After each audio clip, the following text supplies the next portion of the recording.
Assalamualaikum warahmatullahi wabarakatuh. Baik, kami dari kelompok 3 ingin membahas hasil diskusi kami yaitu bab 5 dan bab 6. Bab 5-nya yaitu sistem informasi berbasis komputer dan bab 6-nya itu sistem informasi manajemen. Kelompok kami terdiri dari yang pertama saya sendiri Billy Bagus, yang kedua Andre Darmawan, yang ketiga Dinda Thalia Putri, yang keempat Vika Evalinda Sirigar, yang kelima Vicky Andrian, yang keenam Irzal Pratama, yang ketujuh Nabila Sarah, yang kedelapan Sisi Kamelia. Bab 5 Sistem Informasi Berbasis Komputer. Pengertiannya itu sistem adalah sekumpulan komponen yang saling terintegrasi dan bekerja sama dalam mencapai suatu tujuan. Informasi adalah satu jenis utama sumber daya yang tersedia bagi manajer. Definisi sistem informasi berbasis komputer ialah sistem yang mengolah data menjadi sistem informasi dengan menggunakan perangkat komputer.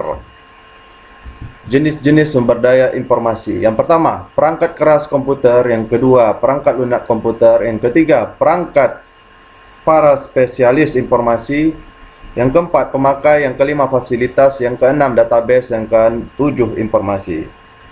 Sistem informasi berdasarkan komputer terdiri dari yang pertama, perangkat keras. Yang kedua, perangkat lunak. Yang ketiga, database. Yang keempat, telekomunikasi. Yang kelima, orang. Yang keenam, prosedur. Sistem perangkat keras sebagai subsistem sistem komputer juga mempunyai komponen, yaitu yang pertama komponen alat masukan, yaitu alat yang digunakan untuk menerima masukan yang dapat berupa masukan data ataupun masukan program. Yang kedua, komponen alat pemroses. Alat pemroses yaitu alat di mana instruksi-instruksi program dieksekusi untuk memproses data yang dimasukkan lewat alat masukan yang hasilnya nanti akan ditampilkan di alat output. Yang ketiga, komponen alat keluaran. Output yang dihasilkan dari pengolahan data dapat digolongkan ke dalam 3 bentuk, yaitu pertama tulisan, dalam kurung huruf, kata, angka, karakter, dan simbol-simbol khusus. Image atau grafik atau gambar, ya, habis itu suara, yaitu musik atau bicara. Yang keempat, komponen alat simpanan luar. Main memory di dalam alat pemroses merupakan simpanan yang kapasitasnya tidak begitu besar dan umumnya bersifat volatile. Baik, selanjutnya akan dilanjutkan oleh Baiklah, saya Dinda Thalia Putri akan melanjutkan membahas mengenai klasifikasi komputer. Pengklasifikasian komputer yang umum adalah berdasarkan kecepatan dan kapasitasnya, yaitu yang pertama komputer mikro, sering disebut dengan komputer pribadi atau PC. Komputer mikro dapat berupa komputer yang diletakkan di atas meja atau desktop atau yang portable seperti laptop atau netbook. Pada jaringan digunakan sebagai server dan client server system. Komputer mini, komputer mainframe, atau komputer super. Ada 5 bagian dari sistem informasi, yaitu yang pertama perangkat keras, yang kedua perangkat lunak, yang ketiga database, yang keempat telekomunikasi, dan yang kelima jaringan. Selanjutnya yaitu dimensi sistem informasi. Untuk memahami sistem informasi, kita harus memahami dimensi organisasi, manajemen, dan teknologi informasi yang lebih luas dari sistem. Keahlian sistem untuk mempelajari sistem informasi. Sebaliknya, keahlian komputer berfokus terutama pada pengetahuan dan teknologi informasi. Baiklah, dari dimensi sistem informasi itu terdapat organisasi. Organisasi yaitu merupakan sistem informasi, merupakan bagian yang tidak terpisahkan dari organisasi suatu perusahaan. Jadi, sistem informasi merupakan bagian yang tidak terpisahkan dari organisasi suatu perusahaan. Perusahaan yang membuat laporan kredit tidak akan dapat berjalan dengan baik tanpa adanya sistem informasi. Unsur utama dari organisasi adalah orang-orang yang ada di dalam organisasi, struktur organisasi, proses bisnis, politik, dan budaya. Organisasi memiliki struktur yang terdiri dari tingkatan dan keahlian yang berbeda-beda. Manajemen. Manajemen adalah suatu usaha untuk mencapai suatu tujuan dengan menggunakan bantuan orang lain. Tugas manajemen adalah berusaha untuk memahami banyak keadaan yang dihadapi oleh organisasi, mengambil keputusan, dan merumuskan rencana kegiatan untuk memecahkan masalah organisasi. Para manajer melihat adanya tantangan bisnis dan dari lingkungan, mereka membuat strategi organisasi untuk menanggapi tantangan tersebut dan mengalokasikan dan mengkoordinasikan sumber daya manusia dan keuangan untuk bekerja sama mencapai keberhasilan. Teknologi informasi. Teknologi informasi adalah satu alat dari banyak alat yang digunakan manajer dalam menghadapi perubahan. Peralatan yang digunakan dalam teknologi informasi adalah peranti keras komputer, 2. Teknologi manajemen data, 3. Teknologi telekomunikasi dan jaringan, 4. Jaringan. Bentuk-bentuk sistem informasi bisnis. Sistem informasi bisnis terdiri dari 1. Transaksi processing system, 2. E-commerce system, 3. Manajemen informasi system, 4. Discussion support system, 5. Expert system. Bab 6. Sistem informasi manajemen. Pengertian sistem informasi manajemen adalah salah satu dari 5 sistem utama informasi berbasis komputer. Tujuan sistem informasi manajemen adalah untuk memenuhi kebutuhan informasi umum untuk semua manajer dalam suatu perusahaan atau dalam subunit organisasional perusahaan. Subunit dapat didasarkan pada area fungsional atau tingkat manajemen. Definisi sistem informasi manajemen. Beberapa ahli menjelaskan definisi sistem informasi manajemen. Kesimpulannya, 1. Bersifat menyeluruh, 2. Harus terkoordinasi, 3. Memiliki subsistem informasi, 4. Terintegrasi secara rasional, 5. Mentransformasikan data dalam informasi berbagai cara, 6. Dapat meningkatkan produktivitas, 7. Sesuai dengan sifat dan gaya manajer, 8. Menggunakan kriteria mutu yang telah ditetapkan. Sistem informasi manajemen. Lapisan pertamanya informasi untuk pengelolaan transaksi dan penjelasan status. Lapisan kedua, sumber-sumber informasi dalam mendukung operasi manajemen sehari-hari. Lapisan ketiga, sumber daya sistem informasi untuk membantu perencanaan taktis dan pengambilan keputusan untuk pengendalian manajemen. Lapisan keempat, sumber daya informasi untuk mendukung perencanaan dan perumusan kebijakan oleh manajemen puncak. Sistem informasi di mata pemakai bagi petugas administrasi untuk mengerjakan transaksi, mengolah data, dan menjawab pertanyaan. Bagi manajer tingkat bawah, mendapat data operasi, membantu dalam membuat perencanaan, penjadwalan, mengetahui situasi yang tidak terkendali, dan mengambil keputusan. Bagi staf ahli, informasi untuk analisis, membantu dalam analisis, perencanaan, dan laporan. Bagi manajemen, laporan tetap, permintaan informasi khusus, analisis khusus, laporan khusus, membantu dalam mengenali persoalan dan peluang, membantu dalam analisis pengambilan keputusan.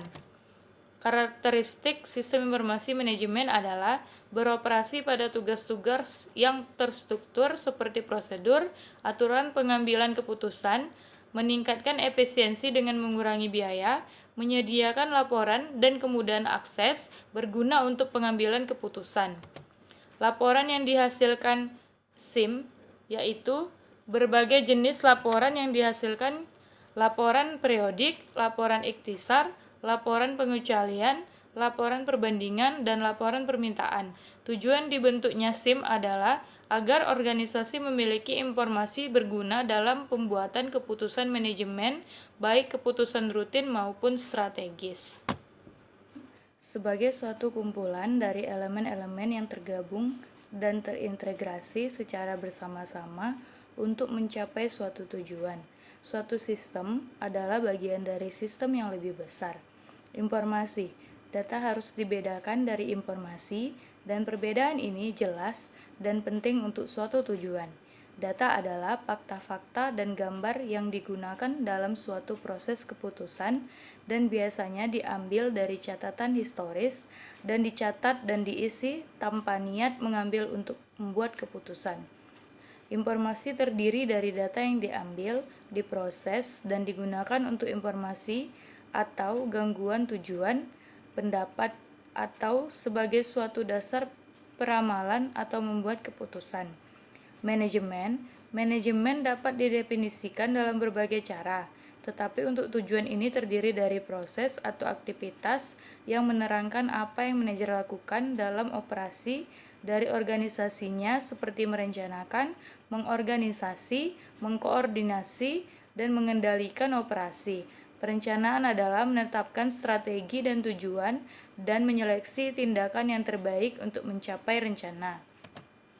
Pengambilan keputusan adalah suatu dasar prasyarat dari suatu proses pekerjaan dari sistem informasi manajemen menjadi fasilitas keputusan yang diperlukan untuk membuat perencanaan, pengorganisasian, dan pengendalian kerja dan fungsi dari bisnis. Secara umum, pekerjaan dari manajemen dapat diklasifikasikan sebagai berikut: perencanaan, pengorganisasian dan koordinasi, pengendalian dan pengambilan keputusan. Manajer puncak atau top management. Manajer puncak setuju dengan keputusan yang luas dalam jangkauan dengan kerangka waktu yang lebar. Banyak keputusan yang dibuat pada tingkat manajer puncak diarahkan kepada yang pertama perencanaan strategik, yang kedua alokasi sumber daya, dan yang ketiga formulasi kebijakan. Manajer menengah atau middle management. Manajer tingkat menengah menawarkan dengan keputusan yang mencakup jarak waktu yang luas dan melibatkan banyak pengalaman. Informasi ini biasanya diberikan kepada manajer tingkat menengah dalam dua bentuk. Yang pertama laporan dikas, dan yang kedua laporan pengecualian. Ada juga manajemen tingkat ke bawah. Manajemen tingkat bawah kebanyakan secara relatif memutuskan dalam kerangka waktu yang sempit. Jenis-jenis utama sumber daya. Manajer dalam menjalankan bisnisnya mengelola 5 jenis utama sumber daya organisasi, yaitu manusia, material, mesin, uang, dan informasi.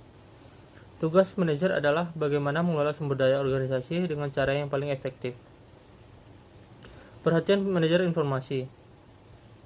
McLeod Jr. pada tahun 1994 menyatakan bahwa para manajer memberikan perhatian yang semakin besar pada manajemen informasi pada saat ini karena dua alasan, yaitu yang pertama kompleksitas kegiatan bisnis yang terus meningkat, dan yang kedua kemampuan komputer yang semakin baik. Para spesialis informasi. Spesialis informasi adalah pegawai perusahaan yang sepenuh waktunya bertanggung jawab dalam mengembangkan dan memelihara sistem bisnis komputer. Ada 5 golongan utama spesialis informasi, yaitu analisis sistem, pengelola database, spesialis jaringan, pemrograman, dan 5 operator. Tahun 1910-an sampai dengan awal 1970-an, para spesialis informasi tidak selalu berperan serta dalam mengembangkan sistem komputer. Tetapi pada tahun 1970-an akhir terjadi suatu kecenderungan yang berpengaruh besar pada penggunaan komputer. Kecenderungan ini adalah meningkatkan minat pemakai dalam mengembangkan aplikasi. McLeod menyatakan bahwa faktor yang mendorong timbulnya end-user computing adalah meningkatkan pengetahuan tentang komputer, antrian jasa informasi, perangkat keras yang murah, perangkat lunak jadi. Selanjutnya ada manfaat user computing. Yang pertama ada pemindahan beban kerja. Pemindahan beban kerja pengembangan sistem ke area pemakai membebaskan para untuk berkonsentrasi pada sistem yang kompleks dan berlingkup organisasi sehingga mereka dapat bekerja baik. Selanjutnya kesenjangan komunikasi, kesulitan komunikasi antara pemakai dan para spesialis. Spesialis informasi telah mengganggu pengembangan sistem sejak awal. Pemakai memahami area permasalahan, tetapi tidak mengerti teknologi komputer. Sebaliknya, spesialis adalah pakar dalam teknologi komputer, tetapi tidak menguasai permasalahan. Dengan membiarkan pemakai mengembangkan aplikasi mereka sendiri. Tidak ada kesenjangan komunikasi karena memang tidak diperlakukan komunikasi lagi. Risiko end user competing. Memakai mengembangkan sistem mereka sendiri, tetapi perusahaan dihadapkan pada sejumlah risiko, yaitu yang pertama, sistem yang buruk sasarannya, sistem yang buruk rancangan dan dokumentasinya, penggunaan sumber daya informasi yang tidak efisien, hilangnya integritas data, dan yang terakhir, pemakai akhir tidak melindungi data dan perangkat lunaknya. Keahlian manajemen. Manajer yang berhasil harus memiliki banyak keahlian, tetapi yang mendasar ada dua, yaitu yang pertama komunikasi, seperti menerima dan mengirim informasi lisan atau tertulis. Yang kedua, pemecah masalah. Bagaimana manajer menggunakan informasi untuk pemecah masalah? Pengetahuan manajemen dalam SIM. Yang pertama, mengerti komputer. Pengetahuan tentang sistem istilah komputer, pemahaman keunggulan dan kelemahan komputer, kemampuan menggunakan komputer. Yang kedua, mengerti informasi. Pengetahuan bagaimana menggunakan informasi pada tiap tahap dari prosedur pemecah masalah, di mana informasi diperoleh, dan bagaimana membagi informasi dengan orang lain. Piramida organisasi menurut Robert N. Anthony. Yang pertama, top management, atau fungsi utama perencanaan strategis. Yang kedua, midi management, fungsi utama pengendalian manajemen. Yang ketiga, lower management, atau frontliner management atau first-line management, fungsi utama pengendalian operasional. Kontribusi SIM pada perusahaan. Loudon dan Loudon pada tahun 2007 menyatakan bahwa sistem informasi manajemen berbasis komputer yang berhasil akan dapat meningkatkan proses bisnis melalui dua cara, yaitu yang pertama, dapat meningkatkan efisiensi proses bisnis karena meningkatkan koordinasi, dapat dihindarinya duplikasi pekerjaan, dapat mempercepat proses sehingga menghemat waktu. Yang kedua, merubah proses bisnis dalam wujud mengubah bentuk produk, misal diciptakannya produk digital. Yang kedua, mengubah prosedur, misalkan diperkenalkannya pemesanan secara online. Tujuan strategi bisnis yang dapat dicapai dalam SIM. Selanjutnya, Loudon dan Loudon pada tahun 2007 menyatakan bahwa dengan memanfaatkan sistem informasi manajemen berbasis komputer, ada 6 tujuan strategi bisnis yang dapat dicapai, yaitu 1. Keunggulan operasional. Keunggulan operasional dapat dicapai karena tingkat efisiensi dan produktivitas yang lebih tinggi dari proses-proses bisnis. Yang kedua, produk dan bisnis baru. Dengan teknologi informasi yang digunakan dalam sistem informasi manajemen, perusahaan akan terdorong untuk melakukan inovasi melalui pemanfaatan teknologi yang ada. Ketiga, peningkatan hubungan. Dengan memanfaatkan SIM, dapat meningkatkan hubungan bisnis dengan pemasok dan pelanggan. Yang keempat, meningkatkan pengambilan keputusan. Keberhasilan manajemen perusahaan sangat ditentukan oleh ketepatan pengambilan keputusan yang dilakukan manajer-manajernya. Yang kelima, keunggulan kompetitif. Keunggulan kompetitif perusahaan dapat diperoleh bila perusahaan dapat meningkatkan efisiensi perusahaan. Keenam, kelangsungan usaha. Dengan tercapainya keunggulan kompetitif perusahaan, sehingga perusahaan memiliki peluang yang sangat besar untuk mengembangkan perusahaan agar dapat terjaminnya kelangsungan hidup perusahaan. Subsistem informasi berbasis komputer. McLeod dan Shell pada tahun 2014 menyatakan bahwa sistem informasi berbasis komputer, Computer Based Information System atau CBIS, penggunaan sistem subsistem CBIS adalah sebagai 1. Accounting Information System adalah bentuk aplikasi sistem yang memproses pengolahan data perusahaan yang akan menghasilkan beberapa informasi sebagai hasil dari proses akuntansi.